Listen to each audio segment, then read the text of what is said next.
Hello दोस्तों, स्वागत है आप सभी का।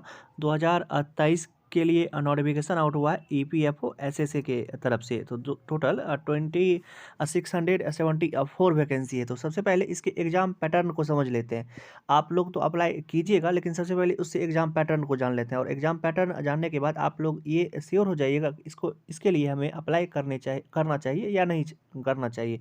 चाहे आप किसी का भी प्रिपरेशन कर रहे हो, बैंक या एसएससी का, तो इसको एक बार अच्छे से समझ लीजिए कि इसका एग्ज़ाम पैटर्न क्या रहता है। उसके बाद आप लोग श्योर हो जाइएगा। उसके बाद सब कुछ आता है कि फ़ीस क्या चीज़ है, हमें अप्लाई करना चाहिए या नहीं करना चाहिए। सबसे पहले एग्ज़ाम पैटर्न होता है, इसीलिए सबसे पहले एग्ज़ाम पैटर्न आपको बताते हैं। नवरात्रि चालू हो गया है दोस्तों, और इस नवरात्र में हम यही कामना करते हैं कि आपको वह सब कुछ मिले जो आप अपने जीवन में चाहते हैं। आपको उसमें कोई भी दिक्कत नहीं हो। अब आपका भी एक फ़र्ज़ बनता है, अगर आप वीडियो देखते हैं तो चैनल को सब्सक्राइब कर लीजिए, क्योंकि हम जो भी वीडियो डालते हैं, अगर आप चैनल सब्सक्राइब किए हुए रहते हैं तो आपको उसका अपडेट मिल जाता है। इसीलिए बोलते हैं आप चैनल को सब्सक्राइब कर लिया करिए। हेलो दोस्तों, देख लेते हैं कि ईपीएफओ एसएसए का फेज 1 का एग्ज़ाम पैटर्न क्या रहता है। तो देखिए, similar to a bank exam pattern है। मतलब जैसे आप बैंकिंग का कोई भी प्री देते हैं ना, सेम टू सेम वही उसी का सिमिलर पैटर्न है। तो इसको देख लेते हैं। देखिए, इसमें आपको 3 सेक्शन से क्वेश्चन रहेगा: इंग्लिश, रीजनिंग और न्यूमेरिकल एबिलिटी। इंग्लिश से आपका 30 क्वेश्चन, 30 मिनट, 20 मिनट का समय। और रीजनिंग का आपको 35 क्वेश्चन, 35 मार्क्स और 20 मिनट का समय मिलेगा। न्यूमेरिकल एबिलिटी का भी 35 क्वेश्चन, 35 मार्क्स और 20 मिनट का आपको समय दिया जाएगा। टोटल आपको 60 आवर का 60 मिनट का समय दिया जाएगा। 100 मार्क्स रहेगा और 100 क्वेश्चन रहेगा। तो ये similar to a bank exam pattern है। अब इसका देख लेते हैं कि ये जो रहेगा ना, ये आपको सिर्फ इसका मार्क्स ऐड नहीं होगा, आपको इसमें सिर्फ क्वालिफाई करना पड़ेगा। और एक बात इसमें सबसे ध्यान देने वाली बात, क्योंकि इसमें निगेटिव मार्किंग है 1/4 का निगेटिव मार्किंग रहेगा। तो ये आपको अगर फेज 1 एग्ज़ाम क्वालिफाई करना है तो आपको इस प्रोसेस से गुजरना पड़ेगा। उसके बाद आप इसका मेंस एग्ज़ाम दे सकते हैं। तो आप चलिए मेंस एग्ज़ाम के पैटर्न के बारे में देख लेते हैं।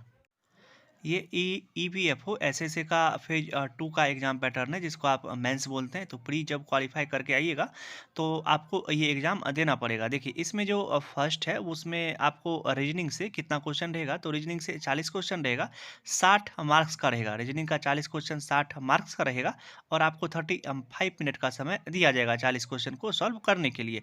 उसके बाद आता है सीए और एफए।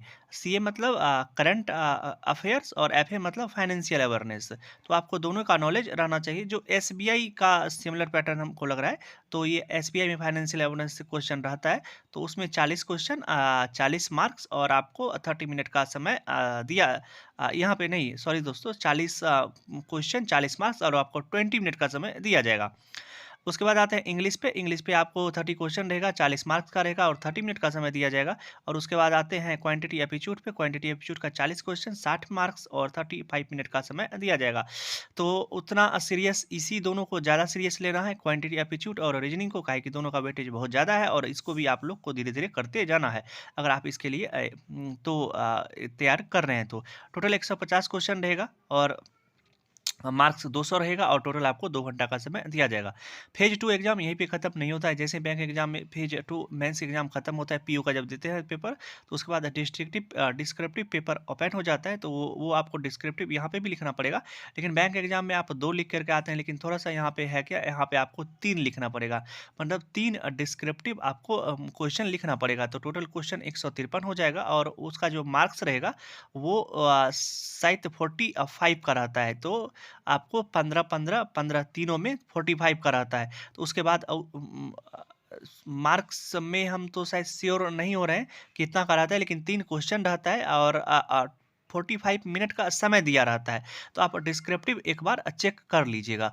तो इतना रहता है। इतना के बाद आपको फेज 3 से गुजरना होता है। आप देख लेते हैं कि फेज 3 क्या कहता है। ये दोस्तों, ये फेज 3 है।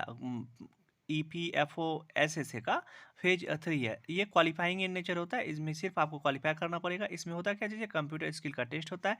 आपको 5000 की डिप्रेशन पर आवर, मतलब एक डाटा एंट्री का एक तरह का टेस्ट होता है, तो इसमें आपको क्वालिफाई सिर्फ करना पड़ेगा। तीनों चीज़ क्लियर कर दिए कि पहले प्री होगा, उसके बाद मेंस, और उसके बाद मेंस क्वालिफाई कीजिएगा तो ये फेज 3 आपको गुजरना पड़ेगा। और इसमें बस यही तीनों फेज होता है, उसके बाद आपको फाइनली जॉब लग जाती है। चलिए सभी कुछ पे डिस्कस कर लिया।